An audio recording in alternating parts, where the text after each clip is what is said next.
مصیبت فبما کسبت ایدیکم ویعفو عن کثیر، جو مصیبت بھی تم پر آتی ہے انسانوں وہ تمہارے اپنے ہاتھوں کے کرتوتوں کی وجہ سے آتی ہے.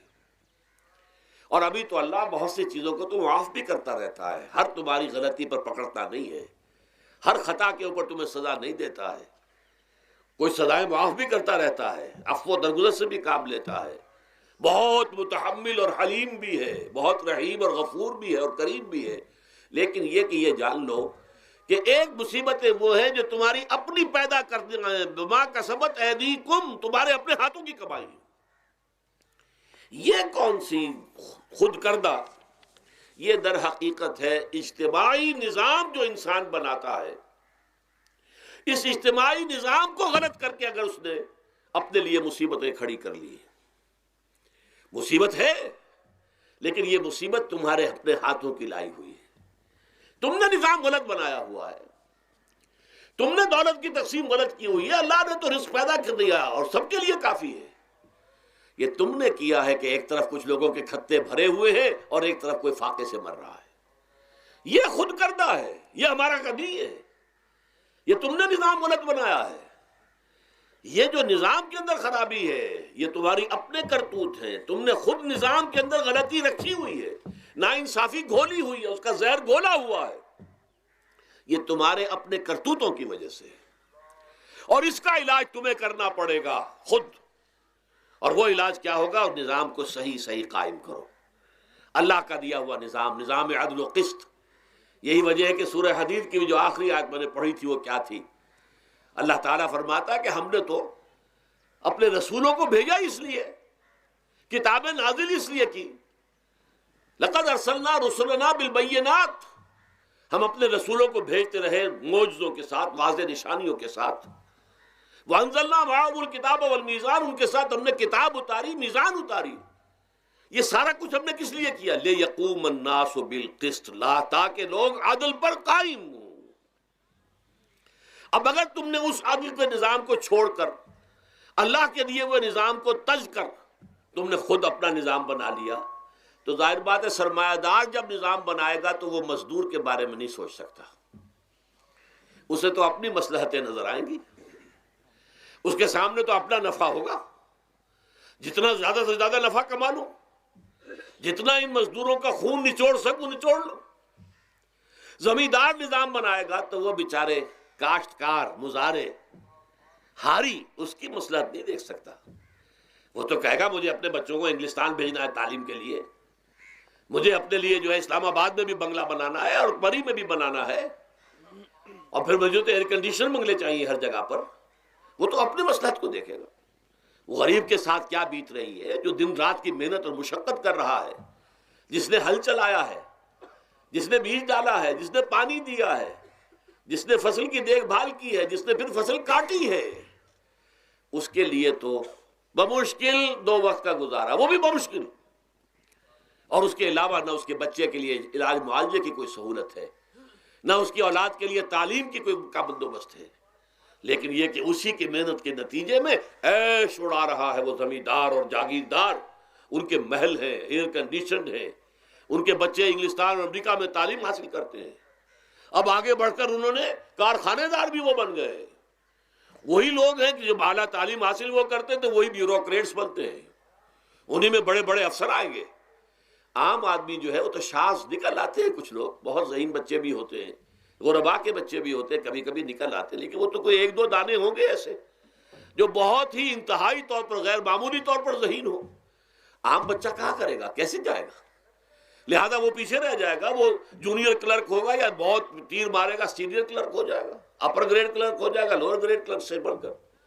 اللہ خیر صلی اللہ. یہ کمشنر کون ہوں گے، ڈپٹی کمشنر کون ہوں گے؟ یہ تو ظاہر بات ہے اسی. سیکریٹری کون ہوں گے؟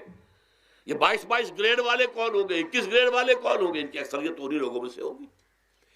اس حوالے سے یہ جو غلطی، یہ جو دکھ ہے، یہ دکھ تمہارا اپنا پیدا کرتا ہے اور خود کردہ رہا علاج نہیں. اس کا علاج اور کچھ نہیں ہے جب تک کہ تم خود اپنے طرز عمل کو نہیں بدلو گے. اب یہ جو دکھ ہے میں اس میں سے چند کو آپ کے سامنے گنوانا چاہتا ہوں. دیکھیے، سب سے پہلا دکھ جو دنیا میں انسان نے خود پیدا کیا سماجی سطح پر یہ پیدائشی طور پر نیچ ہے اور یہ پیدائشی طور پر اونچا ہے. یہ مصلی ہے اور یہ سید ہے. ہمارے ہاں تو پھر بھی اللہ کا فضل ہے کہ اتنا زیادہ فرق و تفاوت نہیں. ہندوؤں میں یہ شودر ہے اور یہ برہمن ہے. علم حاصل کرنا برہمن کا حق ہے، شودر کا حق ہی نہیں ہے. اور شودر کے کان میں اگر اشلوک بھی پڑ جائے کہیں بغیر ارادے کے، کہیں جا رہا تھا اور کہیں گیتا کے اشلوک ہو رہے تھے، اس نے سن لیے، تو اس کی سزا کیا ہے؟ سیسا جو ہے اس کو پگھلا کر اور وہ اس کے کان میں ڈال دیا جائے تاکہ سماعت ہی ختم ہو جائے. دنیا میں یہ کس نے کیا بھائی؟ یہ خود انسان نے کیا. یہ ظلم انسان اپنے اوپر ڈھا رہا ہے. یہ اونچ نیچ اس نے خود بنائی ہے. ہمارے ہاں بھی ہے، اتنی نہیں ہے.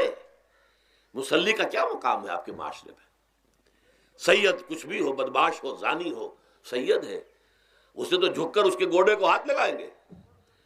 لیکن یہ کہ دوسرا شخص جو ہے مصلی کتنا ہی نیک ہو، بھلا ہو، پارسا ہو، وہ برابر جو ہے چارپائی پر بھی بیٹھنے کا حقدار نہیں. یہ ساری اونچ نیچ ہم نے پیدا، اللہ نے نہیں کیا تھا. اللہ نے تو تمام انسانوں کو مساوی پیدا کیا. اللہ کے رسول یہ فرما کر گئے، لا فضل لعربی علی عجمی ولا لعجمی علی عربی ولا لأحمر علی اسود ولا لأسود علی احمر الا بالتقوی کلکم بنو آدم وآدم من تراب. دیکھو کسی عرب کو کسی اجمی پر فضیلت نہیں ہے، کسی اجمی کو کسی عرب پر کوئی فضیلت نہیں ہے، کسی گورے کو کسی کالے پر فضیلت نہیں ہے، کسی کالے کو کسی گورے پر فضیلت نہیں ہے، الا بالتقوی. یہ اگر فضیلت ہے تقوی. کون خدا ترس زیادہ ہے، کس کے اخلاق زیادہ بلند ہے، کون نیک اور پارسا زیادہ ہے، کون لوگوں کی خدمت زیادہ کرتا ہے، اس کے اعتبار سے درجہ بلند ہوگا. پیدائشی طور پر تمام انسان بالکل مساوی ہے. پھر ہمارے معاشرے میں جو ظلم ہوتا ہے، دو طبقات ہیں جو حضرات سورہ نساء پڑھتے ہیں. اس میں سب سے پہلے دو طبقات جو کہ گرے ہوئے تھے اس معاشرے میں اور آج بھی گرے ہوئے ہیں، ایک یتیم اور ایک عورت. ان دونوں کے لیے ابتدائی سے سورہ نساء کے اندر جو ہے احکام آئے تو ان کے بارے میں آئے. یتیموں کو ان کا مال ہڑپ کر جانا، ان کو دھکے دینا. ارأیت الذی یکذب بالدین فذلک الذی یدعو الیتیم ولا یحض علی طعام المسکین. تم نے کبھی غور کیا اس شخص پر جو کہ جزا و سزا کا منکر ہے؟ وہی ہے کہ جو یتیم کو دھکے دیتا ہے. یتیموں پر ظلم ہوتا ہے. وہ آپ کے معاشرے میں پستے ہیں، پٹتے ہیں. ان کا کوئی والی وارث نہیں، ان کی طرف سے کوئی پوچھنے والا نہیں، کوئی بولنے والا نہیں. اور پھر یہ کہ اگر اس کا باپ کو مال چھوڑ گیا ہے تو وہ چچا کھا جائیں گے، کوئی اور ولی کھا جائیں گے، ختم کر دیں گے، ہڑپ کر جائیں گے. جس پر قرآن مجید کہتا ہے کہ ان الذین یاکلون اموال الیتامی ظلما انما یاکلون فی بطونہم نارا. یقیناً وہ لوگ جو یتیموں کا مال ناحق ہڑپ کرتے ہیں وہ اپنے پیٹوں میں آگ کے انگارے بھر رہے ہیں. وَسَيَصْلَوْنَ سَعِيرًا. اور یہاں تو دنیا میں جو آگ کے انگارے ہیں وہ محسوس نہیں ہو رہے. آخرت میں ایک طرف وہ آگ کے انگارے ظاہر ہو جائیں گے جو اندر سے جلائیں گے، اور ایک طرف جہنم کی آگ باہر سے جلائے گی. یہ دو طرفہ جلن جو ہے ان کو برداشت کرنی پڑے گی. ظاہر بات ہے یہ ہمارا اپنا کیا ہوا ہے، یہ اللہ کی طرف سے نہیں ہے. یہ ہم نے نظام غلط بنایا ہے، ہم نے اتوار اپنے برے کر لیے. اور دوسرا طبقہ خواتین کا، عورتوں کا. سب سے بڑا ظلم اس معاشرے میں کیا ہے؟ جو بچپن ہی سے احساسات کے اوپر ایک بوجھ بن جاتا ہے بچیوں کے، کہ بیٹے کو افضل سمجھتے ہیں، بیٹی کو جو ہے گھٹیا سمجھتے ہیں. اس قدر ناانصافی، اس قدر ناانصافی. اسی باپ کے نطفے سے بیٹا بھی ہے اور بیٹی بھی ہے. اسی ماں کے رحم میں بیٹے نے بھی پرورش پائی ہے، بیٹی نے بھی پرورش. بعضکم من بعض. قرآن کہتا ہے تم سب ایک دوسرے میں سے ہو، کوئی افضل نہیں، کوئی گھٹیا نہیں. اللہ تعالیٰ نے، اللہ کے نبی نے کسی بیٹے کی پرورش پر کوئی اجر و ثواب نہیں بتایا. ہاں 2 یا 3 بیٹیوں کو پال پوس کر، تہذیب سکھا کر، پھر ان کی شادی کر کے ان کے گھروں میں پہنچا دیا. جنت کی ضمانت اللہ تعالیٰ دے رہا ہے. اور سب سے بڑی بات یہ کہ سب سے زیادہ محبوب انسان حبیب اللہ محمد ہے صلی اللہ علیہ وسلم. اور محمد کو اللہ نے بیٹے نہیں دیے، دیے بھی تو لے لیے، بیٹیاں دی، 4 بیٹیاں دی. اور کتنی محبت کرتے تھے محمد صلی اللہ علیہ وسلم کی بیٹیوں سے، خاص طور پر حضرت فاطمہ سے. وہ تو آپ سیرت میں پڑھیے کتنی محبت، کس قدر محبت. سب سے چھوٹی تھی شاید اس لیے. بہرحال پہلی بات تو یہ کہ بچپن ہی سے وہ دعویٰ پڑھنا شروع ہو جاتا ہے بچیوں کے ذہنوں پر کہ ہم کو گھٹیا ہیں، ہمارے بھائی بڑیاں ہیں، ہمارے والدین جو ہیں ان سے زیادہ محبت کرتے ہیں، ہم سے نہیں کرتے. پھر شادی میں اکثر و بیشتر لڑکیوں کی مرضی کا کوئی خیال نہیں کیا جاتا. یہ ظلم ہے جو ہم کر رہے ہیں. لڑکی کی مرضی کے بغیر، اس کے اذن کے بغیر، اس کی اجازت کے بغیر کوئی شادی نہیں ہو سکتی. زبردستی وہ بھیڑ بکریاں نہیں ہے کہ جس کے ہاتھ چاہا آپ نے بیچ دیا. معاذ اللہ ثم معاذ اللہ ثم معاذ اللہ. یہ ضرور ہے کنواری بیٹی ہے تو اس سے صرف آپ نے پوچھا اور وہ خاموش رہی، بس یہ بھی کافی ہے. البتہ یہ کہ اگر کوئی سیبہ ہے جس سے پہلے نکاح ہو گیا تھا، بیوہ ہو گئی، یا پہلے شادی تھی ایک خلا لے لی، طلاق لے لی یا طلاق ہو گئی، اس کو تو کہنا پڑے گا کہ ہاں مجھے کوئی اعتراض نہیں ہے اگر میری فلاں شخص سے شادی کر دی جائے، اس کے بغیر نکاح ہو نہیں سکتا. پھر ان سب کے اوپر سب سے بڑا ظلم، یہ تو اللہ تعالیٰ آپ کو توفیق دے تو دوسرا رکوع سورہ نساء کا پڑھیں. کتنی تاکید کے ساتھ احکام آئے ہیں وراثت کے. وراثت مما قل منہ او کثر، چاہے زیادہ مال کسی نے چھوڑا ہو چاہے تھوڑا سا چھوڑا ہو، لیکن وراثت کے احکام جو ہیں ان کو نافذ کرنا ہوگا. نصیبا مفروضا، یہ اللہ کی طرف سے حصے ہیں جو مقرر کر دیے گئے ہیں. لیکن ہمارے معاشرے میں کون ہے جو بیٹیوں کو دینے کو تیار ہو اور بہنوں کو دینے کو تیار ہو؟ مجھے تو حیرت ہوئی تھی. مالا کنڈ میں آپ کو معلوم ہوگا ایک دفعہ بڑی تحریک چلی تھی شریعت کے نفاذ کی. مولوی صوفی محمد صاحب بڑے نیک آدمی ہیں، بہت، اس میں کوئی شک نہیں. 80,000 کا مجمع لے کر، جلوس لے کر وہ چل پڑے تھے اسلام آباد کی طرف. جیسے ابھی اکرم آوان صاحب نے دھمکی دی تھی کہ 3 لاکھ میرے پاس ہیں، لیکن وہ 3 لاکھ میں سے وہ تو ان کے ہاں جمع جو ہوئے مشکل 5 سے 6,000 آدمی جمع ہوا تھا کوئی. لیکن یہ تو 80,000 کو مالا کنڈ سے لے کر اور دریائے اٹک تک تو پہنچ گیا تھا. اللہ کا بندہ، 80,000 کا قافلہ وہاں روکا گیا.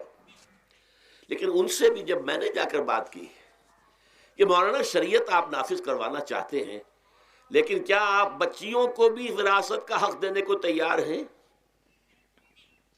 کیا نہیں، یہ تو رواج کا معاملہ ہے. میں نے کہا لا حول ولا قوت الا باللہ. اگر یہ رواج کا معاملہ ہے تو باقی چیزیں بھی رواج کی ہے. پھر شریعت بدل چکی ہے، اب شریعت کا رواج نہیں رہا، ساری شریعت چھوڑ دیجیے آپ. لیکن ان کی نیکی کی بات ہے یہ کہ پہلے توجہ کبھی ان کی ادب نہیں ہوئی، لیکن میری یہ بات جو ہے ان کو لگ گئی ان کے دل کو. اگلی مرتبہ جب ان سے ملنے گیا تو انہوں نے کہا کہ اب میں نے بیعت لینی شروع کی ہے لوگوں سے کہ وہ اپنی بیٹیوں کو بھی حق دیں گے، وراثت کے اندر تقسیم کر کے دیں گے حصہ. لیکن یہ کہ اس وقت تک انہوں نے کہا تھا، ابھی کل 28 آدمیوں نے بیعت کی ہے. وہ 80,000 سے بیعت یہ لینی آسان کام نہیں ہے. 80,000 کو جوش دلا کر شریعت کے نام پر لا کر ٹکرا دینا یہ آسان کام ہے، لیکن 80,000 سے یہ بیعت لینا کہ پورے شریعت پر عمل کریں گے یہ بہت مشکل ہے. یہی تو وجہ ہے ہمارا قافلہ اگر سست گام ہے تو کیوں ہے. ہم یہ کہتے ہیں کہ پہلے میدان میں آنے سے پہلے اپنی ذات پر، اپنے گھر میں دین نافذ کرو، پھر باہر نکلو. اپنی معاش اور اپنی معاشرت پر اسلامی شریعت نافذ کرو، پھر باہر آ کر اسلام کا نعرہ لگانے کا تمہیں حق پہنچتا ہے، ورنہ نہیں. اگر تمہاری اپنی ذات پر دین نافذ نہیں، چہرے پر 12 بجے ہوئے ہو، اللہ تعالیٰ کے نبی کی سنت کا کہیں آثار دور دور تک نظر نہ آ رہے ہو، روزانہ پھاوڑا چلا رہا ہو آدمی نبی کی سنت کے اوپر شیو کر رہا ہو، اور پھر وہ کہے میں اسلام چاہتا ہوں. بھائی اللہ کے بندے، پہلے ذرا یہ کمی پوری کر لے. اور اگر تیرے کاروبار میں کوئی حرام شے ہے، تیری معاش میں کوئی حرام شے ہے، کوئی سودی معاملہ کیا ہو، ختم کر اس کو. اللہ کے بندے، بینک کی سروس کر رہا ہے، چھوڑ اس کو.